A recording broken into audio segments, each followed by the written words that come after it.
when I met you, in my head, you are a executive entrepreneur. Is one of the first things in my head when I met you, because you were an executive entrepreneur. You were an executive, you're an I entrepreneur. was. I met you during our Shopify days, and you were on stage, and I don't even remember the topic of your talk, but I was kind of like, oh, that dude's the GOAT. Okay. I got to know who this dude is. This guy is like on point, on fire. And then to kind of like have a child and go, wait a minute, as much as all these other business things are really important and all these job career things are great, oh, this is the hardest job. This is Oh, the for most sure. important job. How Yeah. do I solve for this thing? Like that's been Yeah. interesting to watch and watch the not only progression of you, but the progression of what you build and how you think about your contribution, one to your family, but to all of us. First of all, thank you very much. Such a sweet thing to say. I think that when I think about, my life moving forward, I want it to be the most authentic life possible.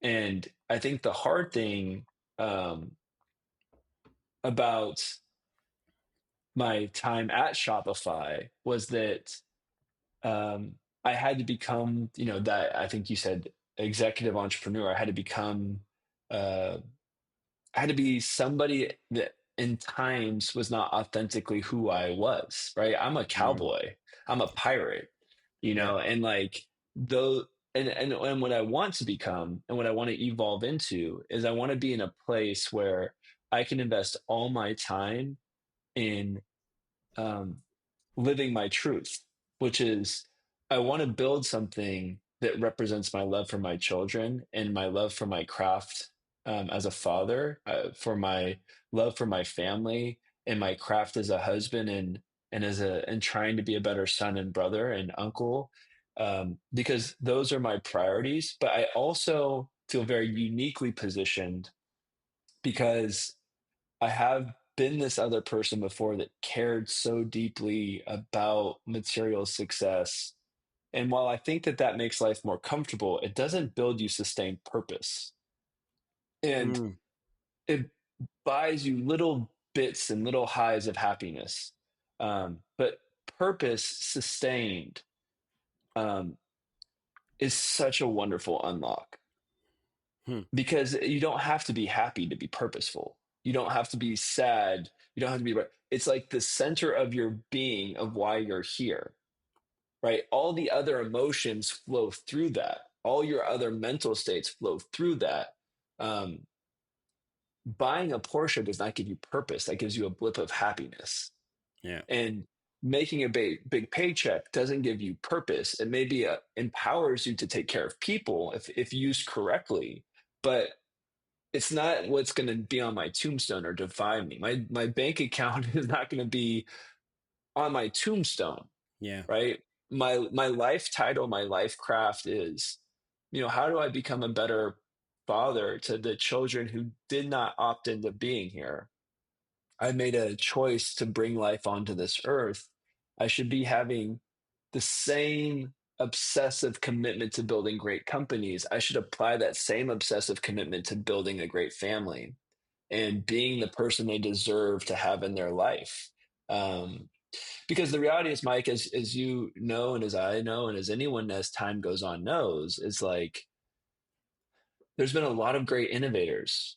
There's been a lot of great founders. There's been a lot of great companies that have come and gone. Like everything washes away over Mm. time, Yeah. right? And that's not to say that my work at Maple isn't going to create value. It's just to say that my work at Maple isn't going to define who I am. And if I can spend my time trying to share at least ease this social tension off of people, because I think there's a lot of deep expectations out of people at a social level to go out and to build their identity to what they do or how much money they have or where they live or all these things. And I'm here to tell you that your children care so little about your title. Your Yeah. children care so little about the value of their zip code. And your Mhm. children will care so little in the end about the size of your bank account, right? Yeah. Your children care about, did you put your phone down at the dinner table? Yeah. Did you show up at their practices? Did you sing them happy birthday in full attentive form? And that will be your life's work because that's what your family will remember you by. Mm-hmm. My family, I have a board meeting. I have a board meeting on Wednesday. My kids give zero that I'm going to a board meeting, right? That can't be my life's work because at the end of my life, the people who will remember me are not going to be talking about my board meetings. And the people around your bed when you're old and At gray the and end, transitioning at the end aren't going to be the people who are sitting around that boardroom. never, not even close. And the reality is that they're not even coming to my funeral, Yeah. right? So it's like, I think that there's like a really important truth that as a young person, you don't have the fortitude of wisdom yet, right? You're Hmm. entering into a world with a lot of drive, a lot of ambition, and I still have it. I think I can be a really good human on this earth. But I always love that JFK Jr. story where someone said to JFK Jr., "You're going to be a great man someday," and he said, "Well, I hope I'm just a good one."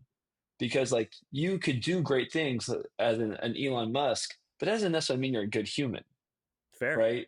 And I think that for me, at least at this stage of my life, it's critically important that my sons see me as a good man, as a kind man, as a decent man, as Hmm. a loving man, more than at the cost of anything he built a great company. That to me is that would be failure because I think that I'm talented enough where I can do both. I can build a great company, play a different game, be on a different time frame, and stand for something. You know, when people say the name Michael Perry or MP, I hope they say like that is one good father. Mm. Woo!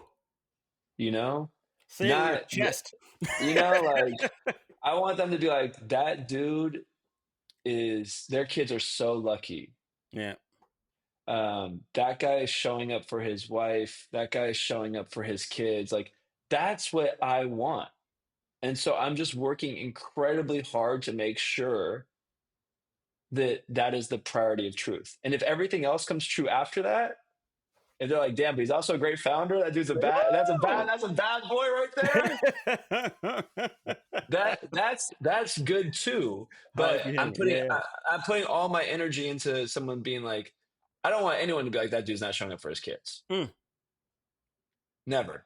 You know what I mean? So I think that this is just like the season of life where you have now acquired enough of a sample size, right? You now be like, okay, well, I've done a little bit of this, I've done that, I've moved here for that. You've done enough of enough things where you now actually get to be smart about time investing and creating a return on that investment to be who you want to become.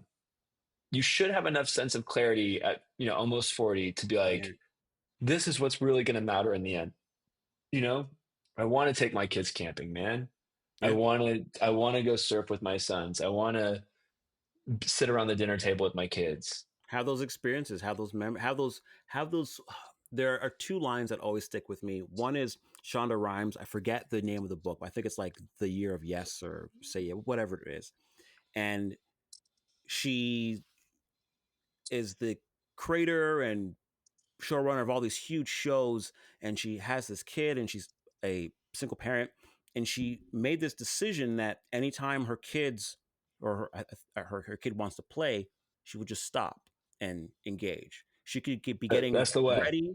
for to go on a red carpet because she's like, the reality is they're probably going to want to play for 15 minutes and then they're going to get bored and want to just do something else. Something else. Yep. But you stopping will reinforce that relationship. But if you're like, oh, I'm really busy, be 15 minutes late and spend 15 minutes with your kid. So that's one thing that always stops me in my tracks before I go, not right now, or give me. I'm like, yes. What do you want to do? And he handed me a toy, and now I'm a pirate. Good, let's go, buddy. Yeah. Let's go find the treasure. And then Jerry Seinfeld talking about quality time, and him Yeah. saying, no, I don't want quality time. I want the garbage time.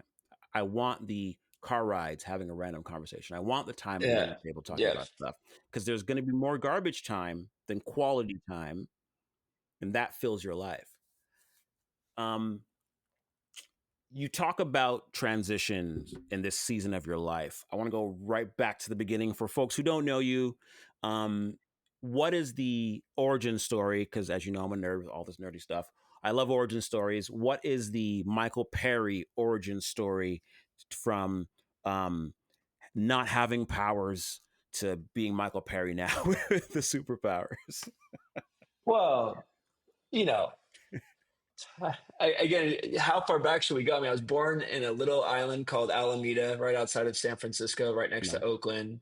I feel really, we talk about life. People talk about the lucky sperm club being born to a rich family.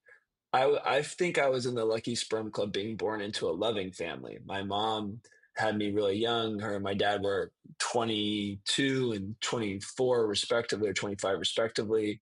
So they're young parents. My mom was waiting tables. My father was selling cars. We had very humble beginnings, but my parents always, always reinforce that your family comes first.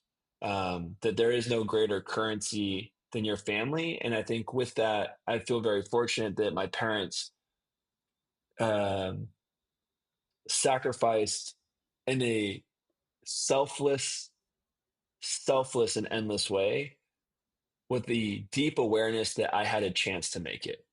Hmm. And I think it takes a tremendous amount of unbroken commitment to uh, acknowledge and deeply want there's a lot of parents I'm learning out there that actually can be jealous of their kids.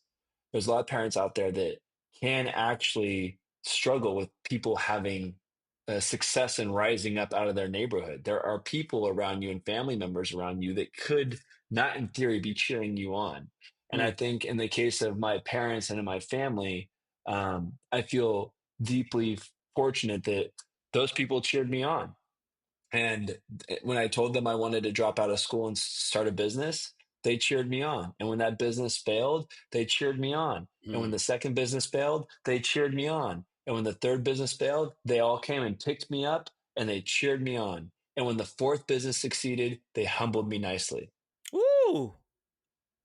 How Right? so? How did interesting. So what how did that impact you? First, how did they Because I humble you nicely and how did that impact you? because when I was a young boy, my dad sold cars and he would take me. I think that this is the perfect investment of a parent, right? When you're from a tiny place or from a place that, for those that may relate with this, then maybe they're from a big town, maybe they're from a city, maybe they're from Toronto, or they're from New York City or wherever. And but in their bubble, in their world, the people around them have very little. Hmm. It becomes very hard to dream. If you Yes. can't see it, you can't dream it, right? Fair. And so my father used to take me to his customers' homes. And my father used to tell me every single time, you're going to have a home like this. You're going to have a car like this. You're going to live a Mm. life like this. You're talented. You can get out, you're going to be the one. You're going to be the rising star He inceptioned you. all day. And when that happened, and Shopify bought Kit, and I had a life changing moment, they're also the very first people to say, the first to stand in line and not say, you're you've made it, not to say you're a genius, not to say, the very first thing they said to me, don't ever forget where you came from. Hmm. Don't forget who you are. Don't lose sight of what matters, right? And I think that great parenting is helping your children reach their full potential. And then once they reach that full potential, to completely rewire them again, to remind them that they can go further, Yes. but not at the cost of being a bad human, not at the cost of being egotistical, right? Not at the cost of being selfish, not at the cost of abandoning your DNA, not at the cost of losing your work ethic, not at the cost, which oftentimes a lot of great people are issued when they become super successful. They forget who they are, they forget where they came from, they Hmm. forgot who helped them get there. It becomes the them show. Yeah. right? Look what I I can do. do. Look what I've done, Yeah. right? And it's like, well, this is why I firmly believe there is no such thing as self-made. Mm. It's team-made. It required generational sacrifice for me to be successful. It Mm-hmm. required immigrants to get on boats and leave Portugal and leave Italy and come to this country. It required my grandparents to lay carpet and my grandmother to work on a ranch and my grandfather to install windows. It required my mother to wait tables and wear clothes with holes in them and holes in my father's shoes to send me to private schools. It is a sacrifice for someone to go from nothing to self made, and self made doesn't exist, Yeah. right? And so once you make it, I think it's incredibly important for any young person who's going through, because I think I've been through a couple of transitions of life, right? And I think when you go through this first transition, which is like you can't buy coffee to like I can buy a coffee shop, Mm. I Mm. think it's really important to be like, I'm not a trust fund kid. I need to continue to support, I need to continue to equally now return the sacrifice. I need to turn back. I don't move forward. I give back to my family. I bring people with me. I keep remembering where I came from. It has to be a tide that rises all boats. If we all worked hard to get here together, we should all celebrate in us being here together. And I think that that's a really important piece of being a part of family is it's not an I thing, it's a we thing. It's not just me doing it, it's us doing it. When I come and sit at this desk and I open up my computer and I'm working on Maple every single day, I'm representing my entire family's efforts to allow me to get to work on Maple every single day. Yeah. There are pieces to the puzzle and sacrifices being made that afford you the ability to have that seat. There has been more painful sacrifices on the backs of my family members for me to sit in this seat. Mm-hmm. So, I think that like it's important to celebrate success. I think it's important to recognize where you came from. I think it's the most important thing to not allow a little success change your trajectory of how you view the world. It should magnify your effort to double down on the things that you deeply believe in, right?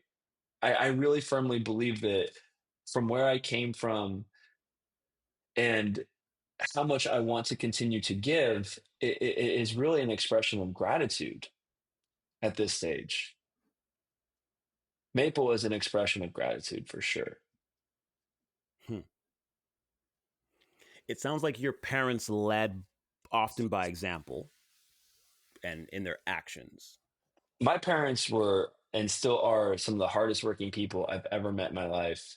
My grandmother, when we had nothing, my grandmother let us used to grocery shop out of her cabinets. My family believes wholeheartedly in taking care of one another, emotionally, spiritually, physically. We are not in this alone. I don't think that anyone should be in. Life is super hard, man. Like, Not easy. like it's not easy. So like depending on your level of influence, you can influence your children. You can care and give to your children. Then there's one circle larger than that, which is like your next immediate family, the people you love, your extension. You can go one circle beyond that. All of our goals should be exactly the same. We may use different tools to get there, but our goal should be to expand our circles of care. Mm. We should all be working really hard to care for one another. That's why this world is so complex, is because we're in it, we're out to get one another versus we should be in it to care for one another.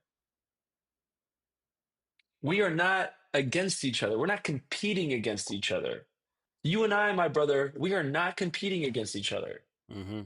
We're simply trying to do what's best for our circles. And if you're really, really fortunate, you have the breath to expand your circle of care. Yeah. That's great leadership. See, the difference is that I think that when I was a young man, I thought about great leadership in terms of um, like not a pyramid, but one person is sitting at the top, pushing everyone forward. Okay. It's a circle with everyone linking arms to expand the circle. We are all trying to make a bigger circle in my family to care for more. I don't think that leadership is what I thought it was.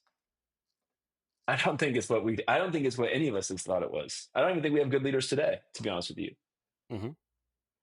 I think we have a lot of people with power, but I don't know if they're leading us in the right direction. So, not that you're going to give the definitive um, definition, but what is a way that you define? I like to say great leadership versus good leadership because I think ideally you have a good leader. Um, I've experienced some great leaders where they are able to turn okay into phenomenal in very positive Totally, ways. totally. And I'm kind of obsessed with that concept. Like, what do you, how do you define great leadership first? And then I'll ask a follow up question after that as I'm thinking about it. Well, for me, I think great leaders do three things really, really, really well. One is they have a unique ability to navigate incredibly challenging situations for everyone else around them, right? They're the person that is, in theory, steering the ship through the worst weather and seas and storms that you can imagine. Mhm. It's easy to sail on smooth seas. Yeah. So great leaders show themselves in the really hard moments when things are not going particularly well. They are the people that can turn hard times into easy ones. Um, For themselves or for everybody or it doesn't matter. And the reason why I ask is because I feel like, rightly or wrongly, I feel like the best type of leader when I am the umbrella for a team, when I can well, that's take exactly on right. That is things great leaders. That's what I'm and going to give say. Is them the like space. the second fabric is they seemingly uh, and again, it depends on how we are viewing great leaders. In my personal opinion, Mhm, great leaders are incredibly selfless. mhm. They're incredibly selfless. They aren't doing it for themselves. They're doing it because they have an awareness about everyone else around them, right? And that feeds into the third part, which is I think great leaders are highly emotionally intelligent individuals. I think it's very high EQ. There's a certain level of understanding that most people don't do well in chaos. They have a unique skill Mhm. set that allows for them to perform in chaos. Most people want comfort. They have a unique skill set that recognizes that they don't need comfort. Most people need clarity. They have the unique skill set that they can set a clear vision of where the world needs to go, where the company needs to go, where their family needs to go. And then they selflessly, at any cost necessary, um, get that group of people there. That's how I would define great leadership is setting the tone, right? You are the average of everyone's emotional state, Fair. right? If your team is feeling stressed out and feels chaotic, you Yep. have set that tone. If your team feels good, and by team, I'm saying this in terms of an abstraction, in terms of your family, Yep. your Yep. Yep. company, your sports team, it doesn't matter. If the feeling, the universal average feeling is a reflection of the leader, Hmm. right? Because you could feel super confident in a super stressed out, chaotic state if the leader has set the right tone on how you're going to get through these hard times. And so I always like to look at how I grade myself in my own family, at Maple, on how is everyone else feeling, right? Because if everyone is feeling stressed out or bad or unclear, then those are all different things that I can work harder towards to turn around. What do you have you recognized anything you do to either reset, or course correct that tone? So if you are at the head of that ship, what are things you do personally? It doesn't have to be what everybody should do, but what's one thing that you do to help set that tone or reset that tone? Well, I think what one thing that's personally really important is that I don't think great leaders are given titles. So you could be the CEO of a company or the president of a country, And that doesn't mean that you're a great leader. That doesn't even mean that you are the fucking leader, to be honest with you. Fair. Yeah. People may look That is because so because true. what people it's who are the people in the room looking towards? That's the Yes. leader. Yeah. That's the leader, right? Yeah. And so I think that there's times in Maple where I've been the leader. There's been times in Maple where there's been others who've stepped up and been the leader. And Interesting. I think, and having some humility about that, I think is a really good thing, right? And I think having the awareness that like, there's probably been times at Shopify where other people have stepped up and led as well. And they play maybe a less permanent role as the leader, but there are people who temporarily lead the charge, right? Yeah. Um, and I think that at Maple, I've tried my best to at least uh, check in with people, over invest in communication. I think people do really, really well with the right sense of information about where things are going or where the world is going or why we're making the decisions that we had. I think at small teams, it's really easy to take a team approach to leadership where it's like we're all in this together. Everyone is on an even playing field. We're all playing our part, and people turn to you knowing the certain part that you play in the company. I always like to think about leadership in my own family to the extent that I'm not the oldest, I'm not the elder in my family.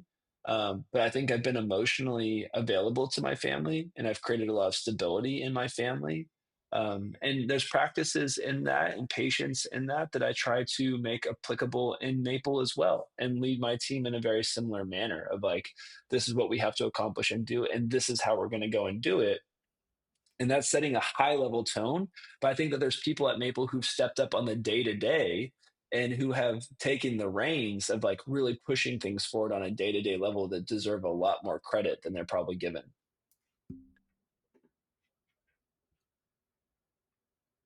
So when you see people like that, as the person piloting the ship, and you see other people who have leadership potential, who are showing leadership through action, how do you maybe identify if they want to change crafts into leadership? And then how do you help them get there? And the reason why I say change crafts is because I truly believe the best salesperson, unfortunately, often what a business will do is they'll go, "Oh my gosh, Mary is a fantastic salesperson. She's the best salesperson. We're going to promote her to be the lead of the salespeople, and then she'll." But that's not her craft.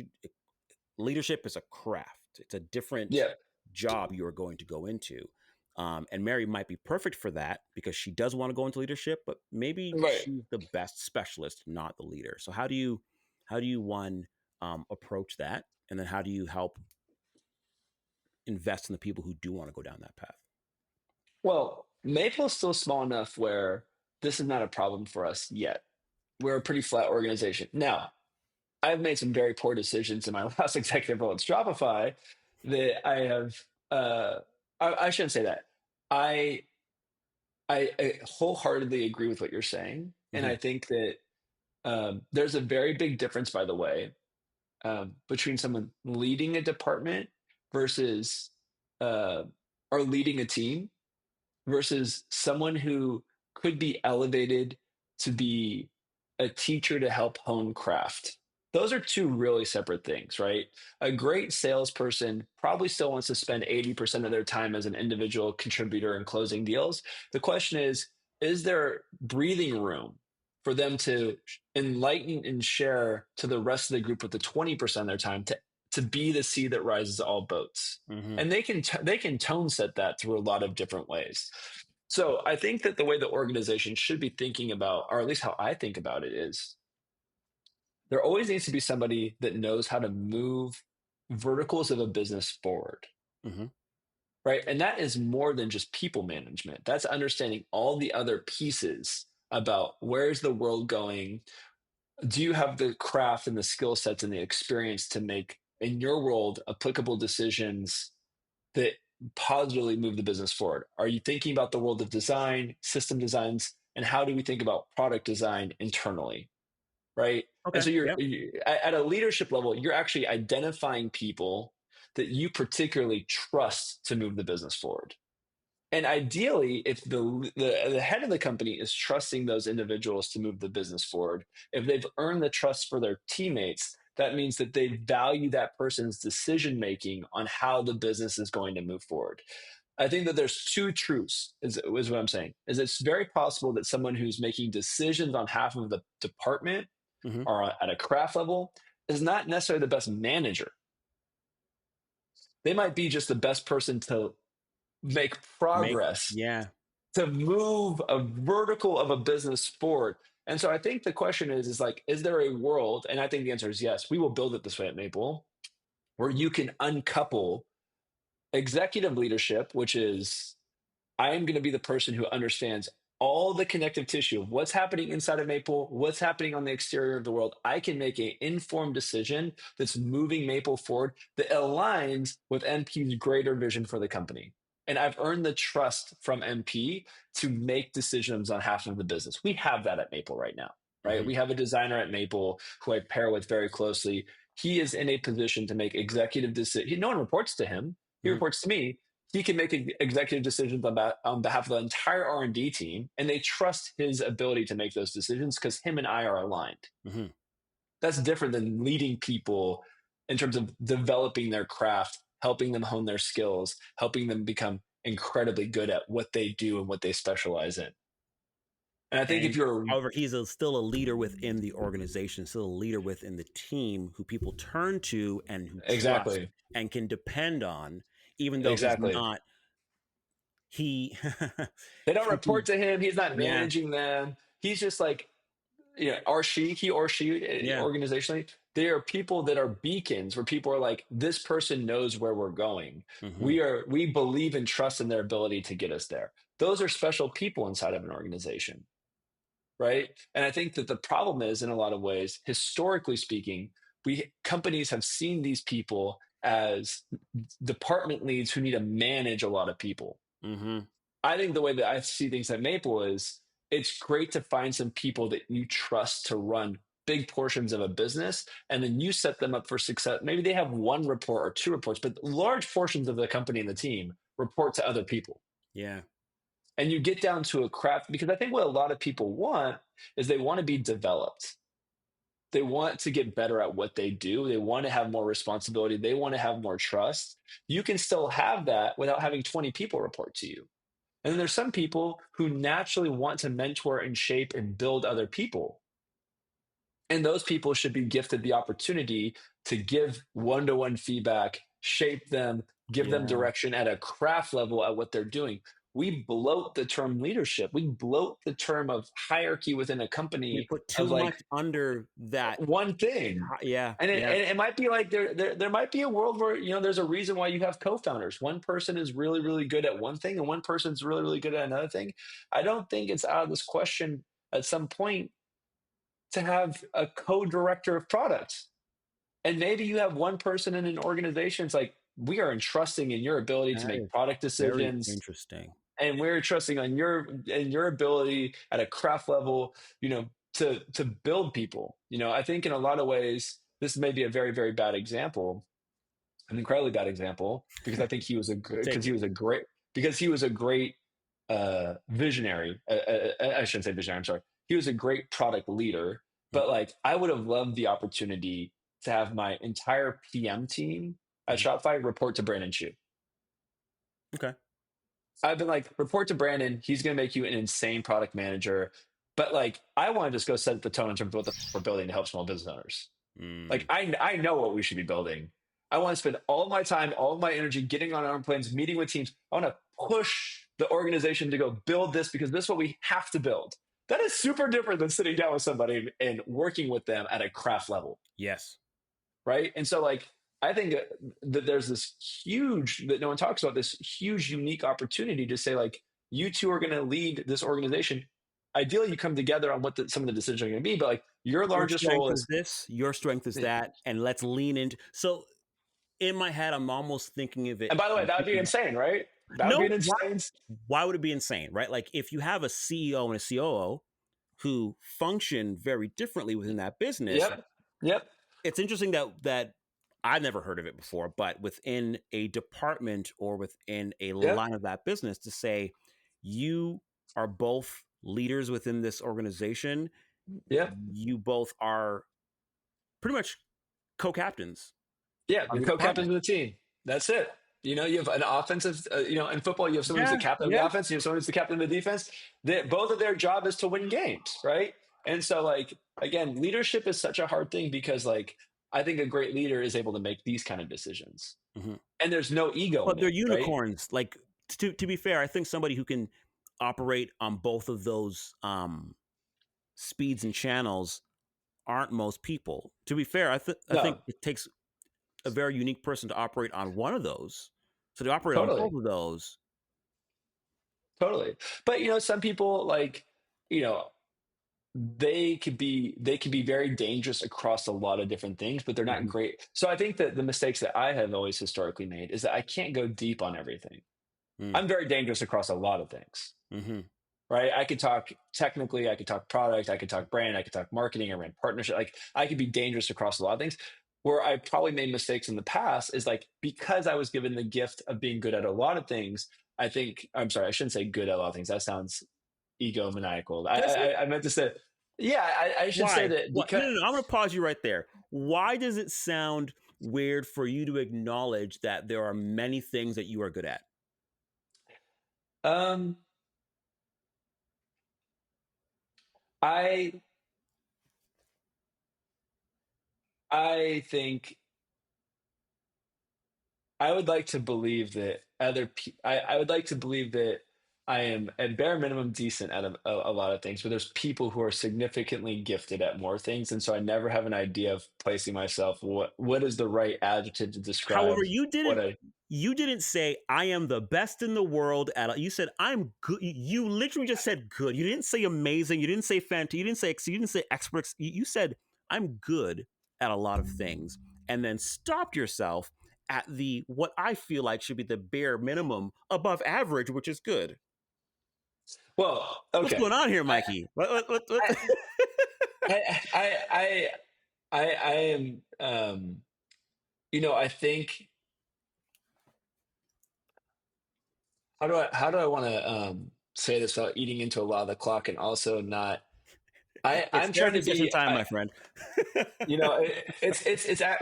what it actually is, Mike, if I'm being 110% serious, is that I think that there's probably two things that I'm uniquely extraordinary at and very special around. And I think that when Okay. you set those things as the benchmark of like what makes me special, Yep. then I look at everything else as like, well, those are just other Mm, fabrics of who I am. But like, I don't like describing them as like good or great. Or I am someone who deals with a lot of like self hate in a lot of mm, ways, and that might be and I don't want to say the perfectionist. I mean, that might be like the part of the problem of why I'm wired the way I am and why I shift into gears that other people can't shift into mm-hmm. is because there's an obsession of uh like a deep desire to be really, really good at everything. And Yep. when I'm not the best at it, then I'm not even allowed to be good at it. Which is There are some things that crazy. there is something that I think I am the best at. So And I you said probably there are am two not, things. but I think I am. What are the two things that you think you are better at than the other things that you do? What are the two Well, tools in your toolbox that you're like, these work well? the challenge is that they're not actually crafts; they're mindsets. Yeah, And that's fine. I think I'm the most resilient that God has ever made. Woo! Like there is 0% chance anyone is stopping me. Zero. And I think that that in itself is such a gritty, beautiful gift Mm-hmm. of uh, obsessive desire to write my own story. Um, and so, like, that resilience is sickening. I think the other thing that I've come to, um, what I've arrived at a personal level is that, like, I like just care a lot.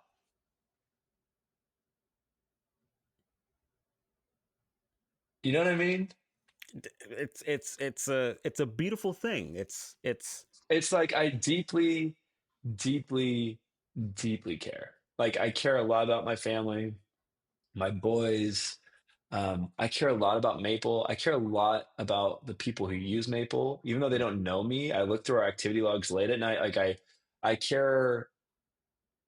I care so. I think that my life has worked out so well that I carry so much guilt that I just wish that life was just easier for other people.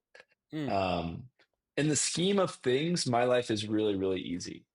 mm. Um, I live in a beautiful place. I don't worry about people kicking in my door. There's food in my refrigerator. My boys have a beautiful roof over their head. I have a beautiful, loving partner of 20 years. I'm healthy. My kids are healthy. My Yeah, parents are healthy. yeah. Like, I don't have any real fucking problems. It's like they're not real. They're all artificial problems. They all are made up problems. My real problems that we all are faced with is how much longevity do I have? And am I making the investments to give myself the best chance at longevity? And the constant fear of, are my kids okay? Those are the only two things that, like, and is my Mm. wife healthy? And so, I think that, I don't know, I guess we went off the rails a little bit here, but This is I the beauty of a really, conversation. I like rails. I I like just, looking off them.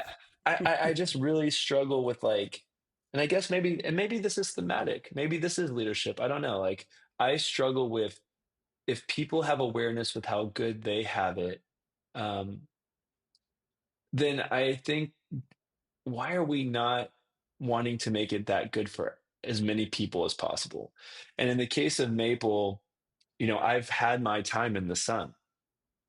I've had the awards, I've had the things, I've been at Shopify, I've had all that stuff, and it's the blips. But like, I think what people really want inside of a company is a leader who cares about the mission and who cares about their effort and seeing that mission through. And I think my team would, at bare minimum, say, I care deeply about them as humans and their families. I know their children, I know their spouses. I care deeply about the work that they're doing at Maple. I care deeply about their, like, prosperity in life. And I think that they feel that. And I think that that's what's earned um, mutual respect for one another. And I think it's why they want to come work for me Hmm. and be a part of the team at Maple, is that they know that I'm going to care about I care about them at the highest level and give them the opportunity to fulfill their potential, because it's what's best for the mission.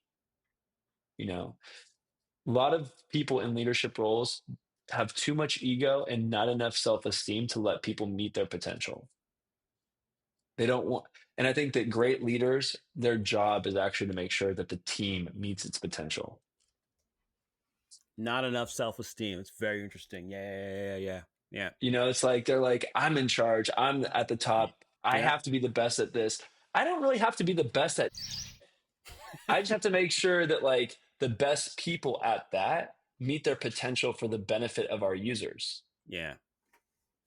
and I think that that's what it comes down to. Who are we serving? Who are we serving? Like, Yeah, whose feet are you washing in the morning? yeah, yeah, Like, you got to be prepared to clean the feet of your guests. yeah. And um, I just don't think that, I think that people are so caught up in them. I just think that right now I'm on a mission. I really am on a personal mission to restore the idea of us, to restore the idea that we're in this together. For me to empathetically realize that, Mike's a young guy with a family, and he's likely worried about the same that I'm worried about. And we aren't anything of the same. We don't live in the same country. We don't live in the same city. We don't share the same skin color. We don't have the same background. Like, we don't share any common ground except for we deeply love our family, and we probably go to bed at the night with some of the same exact concerns. Hmm. But you know what? There's a lot of us out there. Yeah. I mean, So we can also we're both vicariously live through amazingly others attractive human beings, and we're and brothers. So share the that's fun too. and share the same name, Mike. But like, but imagine if you were like, I'm not you, but I am you. Hmm. I'm not you, but I am exactly you. So, And I just so think how that do I if help we all me by approach helping that, you? how do I just be kind? Yeah. How do I just be kind to this person who's trying to navigate life? And it's just like, that to me, I think, is what the world wants right now. I think that that's good leadership. I think good leadership is just, it's something of many different hats, but it's all kind of centered around this, like, basic premise of, like, someone else's emotion or someone else's feeling, you could boldly take some co-ownership of that. Hmm. You can't own it someone entirely, but like with my team at least and my family at least, I co-own how they feel.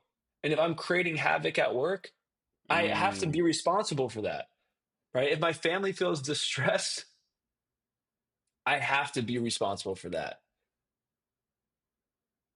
I really feel that way. Maybe that's my second superpower is that like I think that I uniquely am willing to not die, to be resilient, to survive anything, Yeah. and to like co-own the moment and be responsible for the moment. Co-own the moment. Yes, I What do you mean co-own the by moment. co-own the moment? Can you d- move a bit What have I deeper into that? what have I done or not done that has us in the state that we currently are in? I Hmm. don't try to shift blame on anybody, right? If my wife is stressed out, I'm not like, well, I wasn't involved. It's like, Got nothing to do with me. yeah, you know what I'm saying? Same thing. If my sons come home and they're distressed, they had an issue at camp or whatever, I could I could not co-own that, Hmm. or I could live through that with them and work it out of them, right? If a colleague of mine comes to me at Maple and they got problems at home, problems in life, financial problems, it's affecting what's going on at work. I can choose to ream them and be like, you got to perform, you got to perform, you got to perform. Yeah. Or I Figure can it out. co, or I Ugh. can, it's not my problem what's going on Yeah. in your personal life. Or I can say, you know what?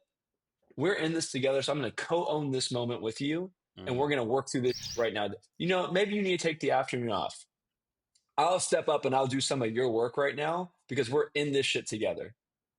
Right. You That's don't my have to mentality take now. their problem, but No, as a leader, your responsibility is to see where you can help the collective organism, which is you and your team. that's right.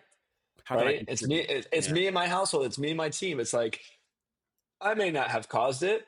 I may not even be able to fix it, but I can co-own the moment with you and I can like help you navigate out of it. I can take more off of your plate and allow you to turn back, go to marriage counseling on Wednesdays from 2 to 3. Don't worry about it. Hmm. I have the unique position to add more stress to their life. I'm also in the unique position to take stress out of their life. Yeah. Right. So like that's what I'm saying. I think that we think about leadership in terms of like, one, which is true, this organization, how you set the company up, how Yeah. you get from point A to point B, how you get from base camp to base camp to base camp to Yeah. base camp to base camp. I think we I Muscle, think we muscle, I think muscle. I think we think about leadership in terms of like, are you helping me get better at my job? Hmm. Also true. But like I don't think we think about leadership in terms of like, and I think we need to in terms of like how is somebody outside of work? How are they showing up to work? And we want to pretend or we want to create this artificial line in the sand that says what happens in your home has to stay at your home. What happens at work, that's the only thing I care about. That's not life. That's not real life, right? And so like what you have to do is that you have to own the energy, you have to own the state of affairs at your company, in your home, and you have to be prepared to make the investments needed to get those states in a healthy place. That's me. I'm not saying that's the recipe for great leadership. That's the recipe, that's the playbook that I have that I believe is the right playbook for leadership for myself. It's what you just said made me think that as a leader or as a great leader, you are the nervous system for that organism, which is your team or your business. Is that wrong though? No, I think that's a fantastic way of framing it. Where it's like how how are you regulating the people and the business? Totally. I mean, think about though, like in all truthfulness, and I think this is the thought that every single person should be thinking about is if the company is crushing it, Hmm. um, people will stay because the money is coming in, right? But if the person is a shitty leader in that time period, they have no problem saying like this person sucks to work for, but I'm here, Hmm. right? They'll leave the second the money stops coming in. Yep. A company could be struggling, but if you've shown up for your team and you've been there for your team, people will go down with the fucking ship. They will go down with the ship. And so, again, I think that we have to try to drive, we have every company has investors. You have to create value. You have to push the Yeah. company forward. The company has to prosper. That's just one lens of good leadership. The other lens is the exact one we're talking about, which is like the tone, the feeling, the state inside of the company. You don't outsource that shit. You You are do that. not say, You you are do that. not, yeah, you are that. You don't say, oh, the state of the company is because of our collective efforts. Now Mm, that's a crock, that's an out. The yeah. state of the company is based on the decisions, the effort that the leader has put into the company to make sure that everyone is locked in, they feel supported, they They feel feel good, they safe feel safe, they feel to create. respected, Yeah. they feel, like all of those feelings are set by somebody, Yeah. right? And so that's what I'm saying. I co-own that. I'm responsible for that. I'm responsible for moving the company forward. I'm responsible for making sure that people there feel like they have what they need to do their job. I think it's that simple. I don't know. I'm still a student, by the way. I think that's the biggest shift is like I'm a student. I used to think I knew this. I know nothing. I'm a Always student learning. just trying. I'm just learning, and like right now, that's what feels right. I have two questions for you before we close off, 'cause I know you are a busy human being trying to solve all the things in the world. But I enjoy chatting with you, so it's all good. I do too, my dude. Um, uh, you are, in my mind, I'm not sure if you know this, but to me, known for dropping gems. I feel like Hmm. you as a passionate, compassionate, empathetic person who thinks about a lot of things, um, when you speak, you drop gems. Blah blah blah. I'm curious, what's a quote or a tip that you've heard or received that has shaped the way you lead, whether it's at home or in business or in life? Advice is only as valuable as the current state that you're in. Uh-huh. Right? When I was struggling to my very second company, struggling to raise $5, and I got turned down by 50 investors. My grandmother said, worry about being a first class you, not a second class somebody else. My mother gave me the advice of seek external validation. I'm sorry, seek internal validation, not external validation. In my 20s, those pieces of advice I thought were really valuable and they mattered a lot to me. And they still do. And they're things that I carry with me still to this day. But I recently heard this quote that I cannot stop thinking about, and I think that like again, it's applicable to so many things because we take so much shit for granted, Mm-hmm. right? Like the hardest times at Maple may be in the rearview mirror, the best times at Maple, You right? never know when you're in the golden era. You never know, right? And the quote was, and I unfortunately don't remember who said it, and I may butcher it, but you never know the value of water until the well is dry. Mm. And I just think that like right now, it is fair to say that life is hard. I'm 39, like yourself, got two small children. Ooh, I'm older than Um, you, my friend. I'm 45 this year. I'm an I'm saying old like we're in man. the same seat. I mean, first of all, you just aging better See than all me, these brother. I'm grays, just saying baby? that like, See all these yeah, I grays? mean, I just thought that was a salt and pepper look. I just thought you go for that young George Clooney energy. But we That's may right. we may right now. It's fair to feel that um, life is hard. But what actually I'm realizing is that right now my well is full of water. Hmm. Right, I have cars like Hot Wheels all over my house. I have Me children too. who absolutely adore me. Right, who Yeah. want me to spend the 15 minutes to take a break from work to play with them on the ground. Who cheer I when have you open the door. you know, Yeah. who I got back from the gym this morning. My kids were standing on the front Yeah. step. Oh, Um, that is, you oh, know, that feeling is I, so I fulling. get, Like, I get to put them both in my arm. Now, am I exhausted? Am I tired? I'm trying to build a company. I got tuition payments. Life is also full throttle. But you know what? My Yeah. well is full of water. And someday when the well is dry and I'm an old man and my house is empty and my house is quiet and my children have children and the tuition payments are gone and You'll maybe look my back. health and maybe Ooh. my health is not in the best place, I'll look back and say, that was the best moment. That was the best part of my human existence. Yeah. And I think that for so many of us, so many people listening, if they took the time, the fortitude to take a step back and they acknowledge that if they're fortunate enough to see 85, the 85-year-old version of themselves would give everything away right now to be the version of themselves right now. All of our wells are overflowing with water. And unfortunately, it takes the well to be dry for us to realize we were never even thirsty in the first place. Woo! Everything we had, our cup was runneth over. We We were weren't even we had thirsty. Oh we weren't gosh. even thirsty in the first place. There's no need to even look towards the well. We had everything that we wanted right now. Thirsty. Jeez. And I think that that to me would be the thing that I keep going back to is that right now my well is full. I'm Hmm. not going to wait for the well to be dry to try to fill up my cup. Yeah. I'm not going to wait for the well to be dry to realize how fortunate I was as an individual. I am right now enjoying, even in the hardest of days, the hardest of moments, the sleepless, like I am enjoying the fact that my well is full of water. Hmm. Bar. See, I told you.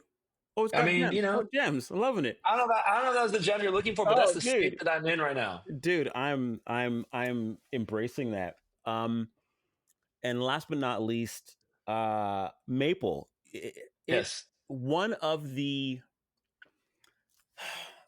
of all the founders I know, of all the people doing great work, there's, I want to say, no shade, but there's maybe a handful or two of people who are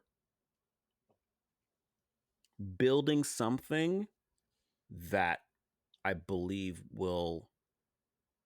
already does, but continues to impact people's lives in more than a transactional or a service base or solution.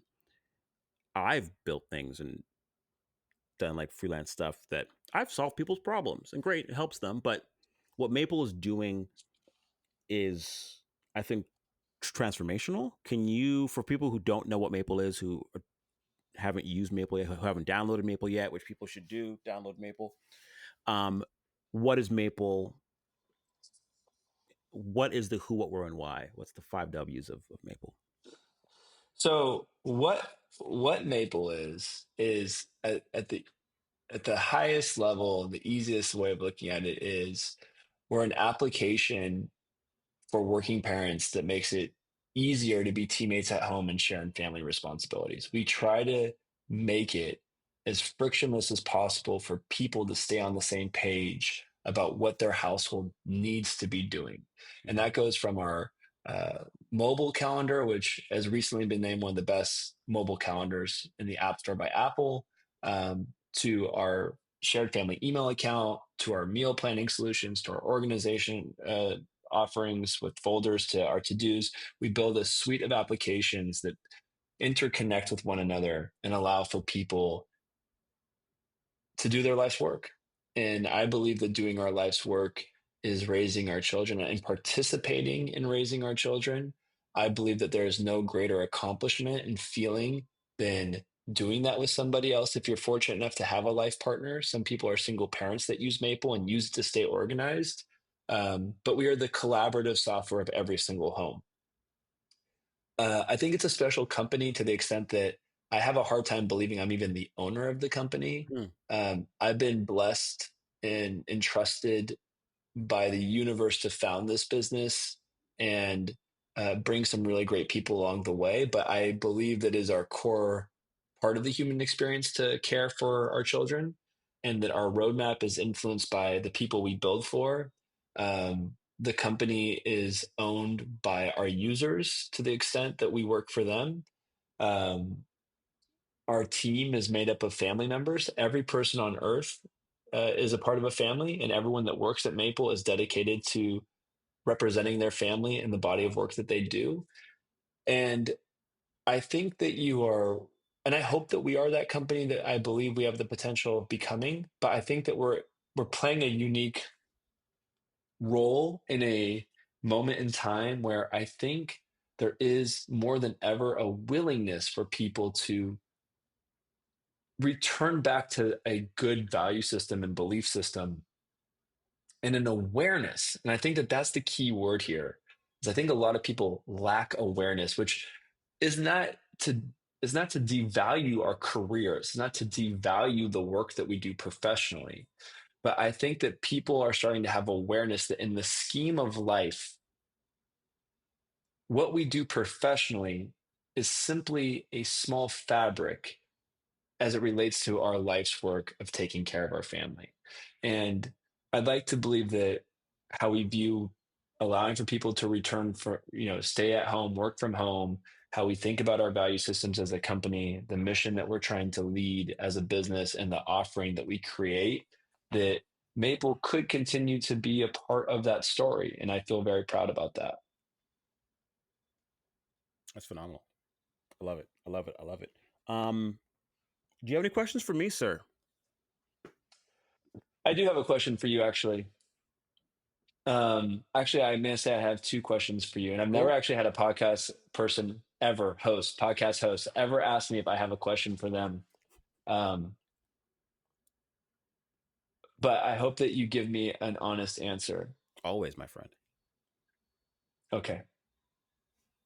What is one thing right now that you are working on as in terms of yourself, not Mhm. the podcast, not Yeah. what is one thing that you are trying to better?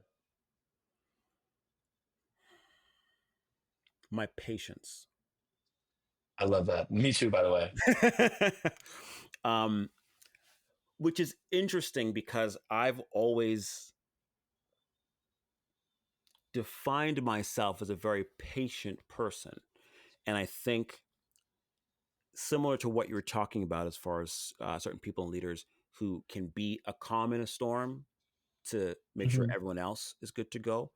I've prided myself on being able to um, be comfortable and calm, and everything for me slows down in chaos, and I can very quickly see the path through it, and I kind of bring everyone on my back. Let's go. This is the path, which is definitely also stress trauma stuff, right? The people who can Yeah. find calm in chaos, people who have had stress, and then they find calm in chaos. And if they're talented in some way, they can at least channel that properly. So for me, I've always prided myself on being patient. However, what I've learned through therapy is that I'm still raging internally, Oh, I feel that too. right? So Oh yeah. outside, I can be very calm, but I am losing my internally. I Oh like yeah. my cortisol level is going while and my adrenaline is through the roof while I am just cool and calm out externally. So even though I am externally being patient with people, saying the right things, acting in a very patient manner, giving people externally the space and time, my internal side is not being patient. I'm not actually being patient. I'm still cursing people out in my head. I'm All still day. stressed. So, what I'm working on is to not be as reactive, actually, Yes. versus presenting myself as being calm, but also actually being calm Yeah. and being patient with people. And I had a friend of mine recently, uh, we had a discussion about meeting people where they are, Hmm. not where you want them to be. Co-owning the moment. And a lesson I've said this for years. I say it maybe once a week. I have to relearn the lesson of stop expecting you from other people. Hmm. And that is most of my stress, challenges, issues, freakouts are simply me expecting somebody else who does not have my life experience, Yeah. does not have my knowledge, does not have my faults or strengths to do something or think about something or see something in the way I would, which is ridiculous. Hmm. But Hmm. most of my stress is me expecting them to do what I would do, even though they are not me, which makes no sense because if everybody did So the same thing I would recipe do, for disappointment for right? sure. So that's what I'm Hmm. currently working on right now is actual patience, not just presenting patience. Because what that does is it's good for the people I interact with, but it doesn't change or solve my internal stress. So that is the thing I'm working on. That to answer your first question. Okay, second question. By the way, thank you. No problem. And then second question, which I think is maybe it may end up being a shorter response because it's very possible it might be the same answer. But what is one thing that you wish you can gift your children? uh, I would probably say confidence. That's a good answer. Um, I whether it's upbringing or genetics or whatever it is, I'm not somebody who has ever been embarrassed. Or like me, I don't get embarrassed. I cannot watch somebody else be embarrassed. It's cringe. Like, so The Office, I Cringy. can't watch Yeah, The Office. I I know. literally have never been through an entire episode of The Office. It's funny, but I actually feel so viscerally uncomfortable to watch somebody else potentially go Oh, through. They're actors, they're even real I know. people, but I can't do I it. know it. But I know me, exactly what you're talking about. I do not get embarrassed. And I think I have, there's a phrase like be ridiculously ambitious. I love that. Hmm. I have no perfect example. My stepfather once, for some reason, I want to say I was in grade 7 or 8, made me some, I have no idea how it came up, but like made me a bet that I wouldn't wear a skirt to school. Okay. Now this is like, I don't even know what year this is, but like I'm like, yeah, sure, I'll take $50 to wear a skirt to school. He's like, you're gonna wear a skirt. I'm like, yeah, you just said $50. I think it was in grade For 7 or 8. real. And $50 I is $50 is a lot of money now. $50 in right? grade 8 was a I'm bag. like, I will Yeah. take that money, no problem, because he's thinking I'm gonna be in bed. He's definitely like old school Jamaican man. He's like, you're never gonna Yeah. wear a skirt to school. I'm like, uh huh. And it was because, I think we were going through a bunch of old stuff, and like my mom's old school kilt was there or Oh, okay. whatever, and I'm like, I'll wear that to school, no problem. So I went to school in a skirt. Now, like, how old are you in grade 7 or 8? Like maybe 13. 12, 11, Yeah. 13. So Yeah. I'm like, I'm in school, and the principal is like, "What?" And my mom is like, "Yeah, I just want to make sure that he went to school with this bet. Whatever, he has to at least go into his class." And the principal, funny as hell, she's like, "Well, we just can't have students changing their clothes. What you come to school in is what you are." I'm like, "Cool, What let's you're go, wearing. let's do this." Yeah. I was playing basketball in a skirt and and just underwear underneath it, because I didn't know that girls wore. I didn't think that girls wore shorts under their kilts. So I'm I just mean, how would you know that? I'm not paying attention to women's You fashion. know? So I have always had just an um unreasonable amount of one confidence and no shame or embarrassment Yeah. about stuff, and it's always baffled me that people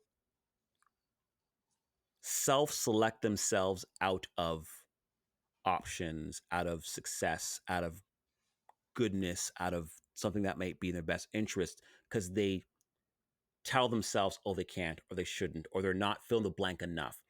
People will literally self-select themselves out of progress because they lack confidence or because Totally. of self-esteem. So Totally. I have no idea where it came from, but if I could gift my kids that, I would, in a heartbeat, be like, please have all the confidence in the world to just know you are dope, and you can do anything you want to do.